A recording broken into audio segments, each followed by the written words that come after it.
Hello दोस्तों, स्वागत है आपका आपके अपने YouTube channel exam Guru tips and tricks में। दोस्तों, रेलवे एग्जाम के लिए साइंस स्पेशल प्रैक्टिस सेटअप पर 12 करने वाले हैं। दोनों परीक्षाएं, चाहे एनटीपीसी हो चाहे आपका ग्रुप डी हो, दोनों के लिए इंपॉर्टेंट है, महत्वपूर्ण है। और जैसा कि मैंने बोला था 100 वीडियो तक ये सीरीज चलेगी। और देखो, एक एक वीडियो आपके लिए इंपॉर्टेंट है। आज के वीडियो में जो हम 20 क्वेश्चंस करेंगे मोस्ट इंपॉर्टेंट है, ठीक है। और 100 वीडियो पूरा ये साइंस के आपको कवर करेगा। और जैसा कि मैंने स्टार्टिंग में पहले वीडियो से बोलता चला रहा हूँ कि साइंस की जिम्मेदारी हमारी है। चाहे आपका एनटीपीसी का एग्जाम हो, चाहे आपके ग्रुप डी में 25 क्वेश्चंस की हो, मैं यहाँ पे गारंटी लेता हूँ 25 क्वेश्चन अगर जो आपके ग्रुप डी में साइंस से आते हैं तो आपके 23 से 24 क्वेश्चंस कहीं नहीं जाने दूंगा। वो मेरे ऊपर है, बस मैं जो कहता हूँ उसको फॉलो करते रहिए। फॉलो क्या करना है? कुछ नहीं करना, सिंपल 10 से 12 मिनट का डेली वीडियो होता है। आप इसको देखते रहो 100 वीडियो तक। 100 वीडियो में कंप्लीट नहीं होता तो मैं 10 से 12-15 वीडियो बढ़ा भी दूंगा, 115, लेकिन मैं पूरे सिलेबस को इसमें कंप्लीट करने वाला हूं। साथ में आपको एक और काम करना है, साइंस की इंपॉर्टेंट पीडीएफ है, इसको ले लेना है। पीडीएफ से पढ़ाई करनी है। पीडीएफ की बात करें, लिंक आपको डिस्क्रिप्शन में मिल जाएगा। कैसे लेना है? डिस्क्रिप्शन में जाके वहां से आपको बाई कर लेना है। सारे एग्जामों में लिए काम आने वाला है, चाहे कोई भी एग्जाम आप दे रहे हो जिसमें साइंस पूछा जाता है। स्पेशली ग्रुप डी के लिए 18 से 19 प्रश्न आपके इससे पीडीएफ से कवर हो जाएंगे। बाकी मैं प्रैक्टिस करा रहा हूं प्रीवियस ईयर्स के एग्जाम में आए हुए प्रश्नों को इस प्रैक्टिस सेट के माध्यम से, ठीक है। तो इसमें सारी चीजें टॉपिक वाइज दी हैं, चैप्टर वाइज दिए हैं इंपॉर्टेंट क्वेश्चन। साथ में लास्ट में 500 इंपॉर्टेंट क्वेश्चन आपको अलग से देखने को मिलते हैं जो इंपॉर्टेंट है, ठीक है। तो आपको क्या करना है? पहला काम पीडीएफ लेना है। दूसरा काम आपको डेली ये प्रैक्टिस सेट ज्वाइन करना है और इस प्रैक्टिस सेट का भी 1 लाइनर नोट्स बनाते चलना है। एक भी क्वेश्चन मैं आपका बाहर नहीं जाने दूंगा। और डेली जो मैं 20 क्वेश्चन लेके आता हूं ये प्रीवियसली कहीं ना कहीं एग्जाम में पूछे गए हैं, एसएससी, सीजीएल, रेलवे, एमटीएस और सीएचएसएल, ठीक है। तो चलो शुरू करते हैं, वीडियो को ज़्यादा टाइम वेस्ट नहीं करेंगे। और आशा है आपने पीडीएफ ले ली होगी। तो पहला क्वेश्चन आपके सामने स्क्रीन पर है, डायस्टेज एंजाइम का स्रोत है। डायस्टेज एंजाइम का स्रोत क्या है, इसको बताइए। तो यहाँ पे आपको ध्यान रखने वाली बात है, इसका आंसर क्या होगा? लार ग्रंथि। डायस्टेज एंजाइम का जो स्रोत होता है वो लार ग्रंथि होता है। देखो, भोजन की पाचन की बात करें, मनुष्य जब भोजन को खाता है तो मुख से ही खाता है। मुख से ही पाचन प्रक्रिया प्रारंभ हो जाती है। और मुख में जो पाचन होता है वो 2 प्रकार से होता है। एक तो आपका रासायनिक पाचन होता है, एक तो आपका यांत्रिक पाचन होता है। देखो, रासायनिक पाचन में क्या चीजें होती हैं? रासायनिक पाचन में एक तो एंजाइम होता है जो आपके भोजन में मिल जाता है और पाचन क्रिया करने में मदद करता है, और एक तो आपका जल होता है, ठीक है। 2 चीजें होती हैं। यांत्रिक पाचन आपको पता होगा, आपका जिह्वा होता है, दांत होता है, ये दोनों यांत्रिक पाचन के अंतर हो गई।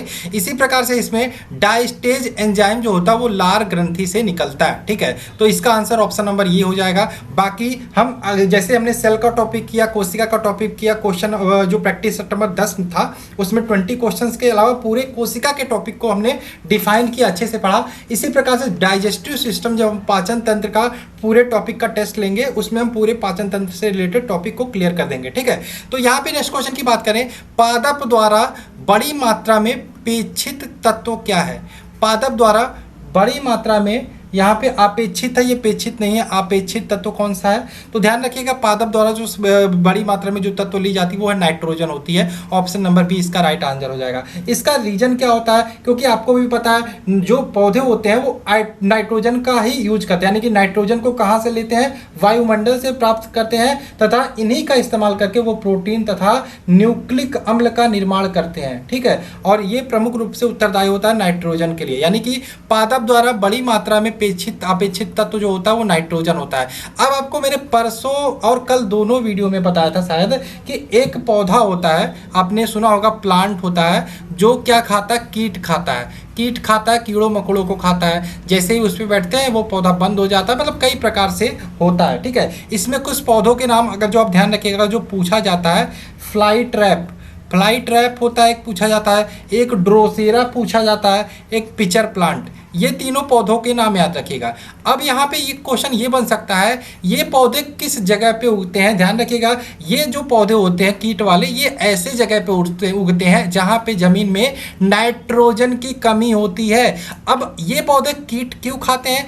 कीट को इसलिए खाते हैं क्योंकि नाइट्रोजन की कमी को इनको पूरा करना होता है, और ये कीट खा के नाइट्रोजन की कमी को पूरा करते हैं। तो यहाँ पे आपके समझ में थोड़ा बहुत आ गया हो गया। तो तीन ये जो पौधे होते हैं, fly trap, Drosera, pitcher plant, ये सारे कीट को खाते हैं, ठीक है। और कीट को क्यों खाते हैं? नाइट्रोजन की कमी को पूरा करने के लिए। तो यहाँ पे पादप द्वारा बड़ी मात्रा में अपेक्षित तत्व हो जाएगा नाइट्रोजन, इसका right answer option number B हो जाएगा। नेक्स्ट क्वेश्चन की बात करें, एलोसोम क्या होता है? देखो एलोसोम अगर जो आपने नहीं सुना होगा तो मैंने जो सेल वाला टॉपिक बताया था उसमें मैंने बताया था सेक्स क्रोमोसोम, सेक्स क्रोमोसोम बताया था, ठीक है। तो सेक्स क्रोमोसोम की बात करें या येलोसोम की बात करें, एक ही चीज होते हैं। ये किसका निर्धारण करते हैं? लिंग गुणसूत्र का निर्धारण करते हैं कि लड़का होगा या लड़की होगा। मैंने सेल वाले टॉपिक में आपको बताया था कि मनुष्य में गुणसूत्र की बात करें, गुणसूत्र की बात करें, टोटल 23 जोड़ी गुणसूत्र होते हैं, जिसमें 22 जोड़ी जो होते हैं, 22 जोड़ी होते हैं वो ऑटोसोम होते हैं। क्या होते हैं? ऑटोसोम होते हैं। और ये 22 जोड़ी जो होते हैं स्त्री और पुरुष में दोनों में समान पाए जाते हैं।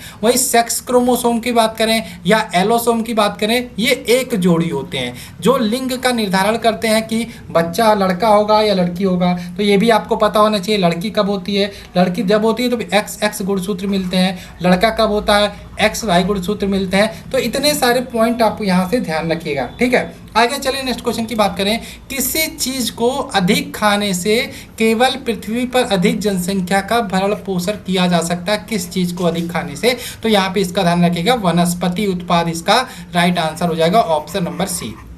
आगे चलें, आशा आप इंजॉय कर रहे होंगे। देखो मैं आपसे डायरेक्ट तो एक तो क्लास में पढ़ा नहीं रहा हूँ, मैं कम्युनिकेट कैसे करूँगा? आप लोग कमेंट करके अपने प्रॉब्लम्स बताओगे, वीडियो कैसा लग रहा है ये बताओगे, तो ये सारी चीज़ें कम्युनिकेशन बनती है। या फिर हमारे इंस्टाग्राम हैंडल एग्जाम गुरु सुधीर SUDHIR1, इस पे सर्च करके आप इंस्टाग्राम पे फॉलो कर लो, वहाँ पे मैसेज कर सकते हो, ठीक है। तो ये कम्युनिकेशन बना के रखो, तब आपको पढ़ने में मजा आएगा।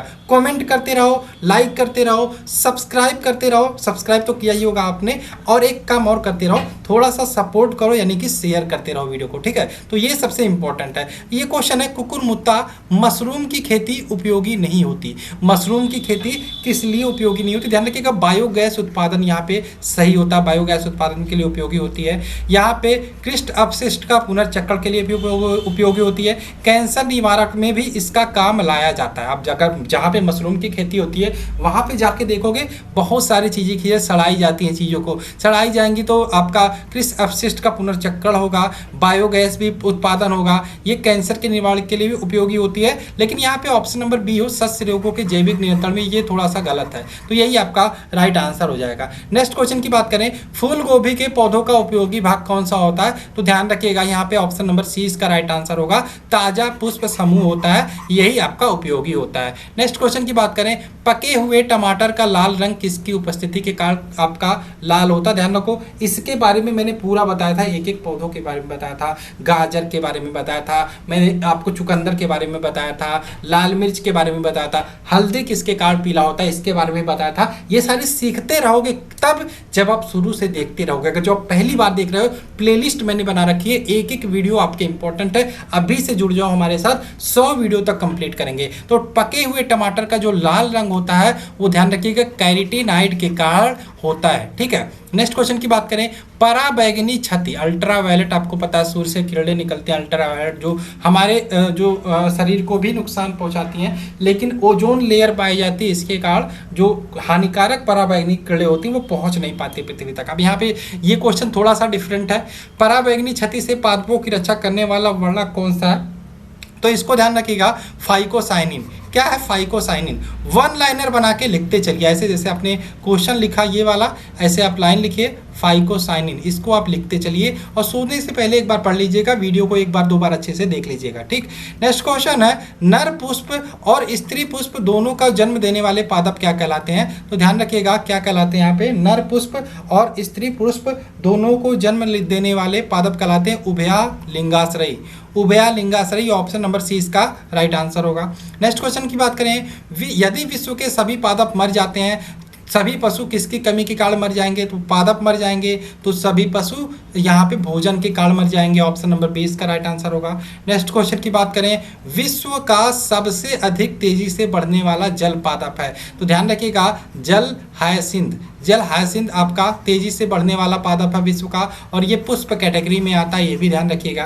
नेक्स्ट क्वेश्चन की बात करें, लैक्टोज किस में पाया जाता है। मैंने दूध के बारे में आपको कई चीजें बताई, कल भी बताई थी और लगभग 7 नंबर वीडियो में भी बताई थी। दूध के बारे में 7-8 फैक्ट जो आपको याद करना चाहिए, मैं नहीं चाहता फिर से बताऊं, आप कल वाला वीडियो देख लेना, उसमें आपको मिल जाएगा। तो लैक्टोज किस में पाया जाता है, दूध में पाया जाता है, याद रखिएगा। ठीक, नेक्स्ट क्वेश्चन की बात करें, लाल चने से कौन सा एंजाइम मिलता है। लाल चने से कौन सा एंजाइम मिलता है। एक बात और ध्यान रखना दूध से रिलेटेड, दूध को हम संतुलित आहार नहीं मानते, हम संतुलित आहार नहीं मानते क्योंकि दूध में सब कुछ पाया जाता है लेकिन विटामिन सी नहीं पाया जाता। तो यहाँ पे ध्यान रखिएगा विटामिन सी दूध में नहीं पाया जाता। ये क्वेश्चन कई बार नहीं बार बार एग्जामों में पूछा जाता, दूध में कौन सा विटामिन नहीं पाया जाता। तो विटामिन सी एक ऐसा विटामिन है जो दूध में नहीं पाया जाता, इसलिए हम दूध को संतुलित आहार की कैटेगरी में नहीं रखते। नेक्स्ट है, लाल चने से कौन सा एंजाइम मिलता है। तो लाल चने से कौन सा एंजाइम मिलता है, तो ध्यान रखिएगा यूरिएज एंजाइम मिलता है, यूरिएज एंजाइम मिलता है। नेक्स्ट क्वेश्चन की बात करें, ब्रेड बनाने के लिए आवश्यक घटक, आप ब्रेड बना रहे हो, देखो क्या क्या चीज़ें चाहिए। पहली बात तो आपको मैदे की ज़रूरत पड़ेगी, दूसरी बात आपको नमक की भी ज़रूरत पड़ती है, थोड़ी बहुत नमक भी डालते हैं, वसा की ज़रूरत पड़ती है, उसके बाद बेकिंग सोडा आप डालते हो, उसके बाद आप खमीर भी डालते हो। तो ऑप्शन देखो क्या क्या मिल रहा है, देखो मैदा और खमीर दिख रहा है ना, मैदा और बेकिंग पाउडर भी दिख रहा है, मैदा और बेकिंग सोडा भी दिख रहा है। ठीक है, बेकिंग सोडा होता है और यहाँ पे मैदा और घी दिख रहा है। यहाँ पे इसका राइट आंसर देखो बेकिंग पाउडर बेकिंग सोडा होता है, और लेकिन बेकिंग सोडा, लेकिन मेन इंपॉर्टेंट जो इसमें होगा मैदा और खमीर भी होगा, मैदा और खमीर ही इसका राइट आंसर होगा, मैदा और खमीर। ठीक है, बिना बेकिंग सोडे को भी आप बना सकते हो लेकिन उसमें फूलेगा नहीं, लेकिन खमीर अगर जो नहीं रहेगा, मैदा नहीं रहेगा तो आप नहीं बना पाओगे। यहाँ पे ऑप्शन नंबर ए इसका राइट आंसर होगा। आप लोग बताना इसका अपने हिसाब से क्या राइट आंसर होगा। नेक्स्ट क्वेश्चन की बात करें, पुष्पहीन पादपों को क्या कहते हैं। पुष्पहीन पादपों को क्या बोलते हैं, तो क्या बोलते हैं क्रिप्टोगैम, क्रिप्टोगैम बोलते हैं पुष्पहीन पादपों को, option number D. Next question की बात करें, उन पादपों को क्या कहते हैं जो अपने जीवन काल में केवल एक बार फलते फूलते हैं। आपने केला तो देखा ही होगा, केला तो एक ही बार फलता है ना, उसके बाद पेड़ तो खराब हो जाता, कोई मतलब नहीं जाता। तो सत्यकृत फली आपने सुना होगा, यही होता है उन पादपों को क्या कहते हैं जो अपने जीवन काल में एक बार फलते फूलते। तो सत्यकृत फली जो होता है अपने जीवन काल में एक ही बार फलता फूलता है, और केला जैसे कि मैंने बताया इसी कैटेगरी के अंतर्गत आता है। नेक्स्ट क्वेश्चन की बात करें, पत्तियों का लाल रंग, नारंगी रंग और पीला रंग किसके कारण होता है। तो ध्यान रखिएगा कैरेटेनाइड के कारण, किसके कारण होता है, कैरेटेनाइड के कारण, ऑप्शन नंबर डी इसका राइट आंसर होगा। नेक्स्ट क्वेश्चन की बात करें, फलों का मधुर या मीठा स्वाद किसके कारण होता है। तो ये भी ध्यान रखिएगा फ्रक्टोज शर्करा पाई जाती है उसके कारण होता है, ऑप्शन नंबर 20 का राइट आंसर होगा। नेक्स्ट क्वेश्चन की बात करें, निम्न में से कौन सा कीटहारी पादप, अभी मैंने बताया था क्वेश्चन नंबर आपका 2 में बताया था। हाँ, कीटहारी पौधे के बारे में बताया था, उसमें मैंने आपको ड्रोसेरा बताया था, फ्लाई ट्रैप सीड्स बताया था, पिचर प्लांट बताया था। और ये कैसे जगहों पे उगते हैं, जहाँ पे नाइट्रोजन की कमी होती है, और उसी नाइट्रोजन की कमी को पूरा करने के लिए ये कीट को खाते हैं। तो ड्रोसेरा इसका राइट आंसर होगा। नेक्स्ट क्वेश्चन की बात करें, पौधे के किस भाग को केसर के रूप में इस्तेमाल किया जाता है। तो ध्यान रखिएगा पौधे के किस भाग को यहाँ पे केसर के रूप में इस्तेमाल किया जाता है। तो इसका आंसर आपका क्या हो जाएगा, option number B, option number B. आप लोग एक काम करिएगा, मुझे कमेंट करके बता दीजिएगा आपको कितने का क्वेश्चन के आंसर इसमें सही आते थे, उसी हिसाब से मुझे आपका लेवल भी पता चलेगा। तो आशा है आपको ये वीडियो पसंद आई होगी। देखो एक काम करते रहो, थोड़ा सा अगर जो वीडियो पसंद आता हो लाइक करो, कमेंट करो, सब्सक्राइब की, वो अच्छी बात है, लेकिन शेयर करते रहो। शेयर कहाँ कर सकते हो, व्हाट्सएप पे अपने दोस्तों को, अपने फैमिली को जो भी तैयारी करते हैं, फेसबुक पर भी शेयर कर सकते हो। ठीक है, तो चलो मिलते हैं नेक्स्ट वीडियो में। जय हिंद दोस्तों, जय भारत।